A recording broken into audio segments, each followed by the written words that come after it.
প্রত্যাহারযোগ্য তালাক দিয়ে স্বামী মারা গেলে স্ত্রী সম্পদে কিভাবে ভাগ পাবে? কারণ সম্পর্ক চূড়ান্তভাবে বিচ্ছিন্ন হয় না শুধু তালাক, প্রত্যাহারযোগ্য তালাক দিলে। এরপরে প্রশ্ন হলো, কেবলার দিকে মুখ করে পেশাব পায়খানা করা নিষেধ, কিন্তু স্ত্রী সহবাস কি বৈধ? হাদিসে কেবলার দিকে মুখ করে পেশাব পায়খানা করতে নিষেধ করা হয়েছে এবং থুতু ফেলতে নিষেধ করা হয়েছে, কিন্তু স্ত্রী সহবাসের ব্যাপারে কোনো নিষেধাজ্ঞা হাদিসে স্পষ্টভাবে নাই। তবে কেবলার প্রতি অসম্মান হয় এরকম কোনো কাজ করা উচিত না, চেষ্টা করা উচিত সেটা অ্যাভয়েড করা মুতলাকভাবে, আমভাবে। হাফ প্যান্ট পরে ব্যায়াম চর্চা করা বা খেলা বৈধ হবে কিনা? হাফ প্যান্ট পরে জিম করতে পারবেন কিনা?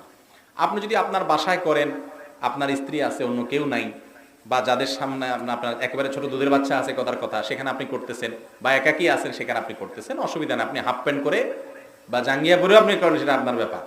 লজ্জা শরম কম থাকলে আপনার একা একা আপনি যা খুশি করতে পারেন, মানে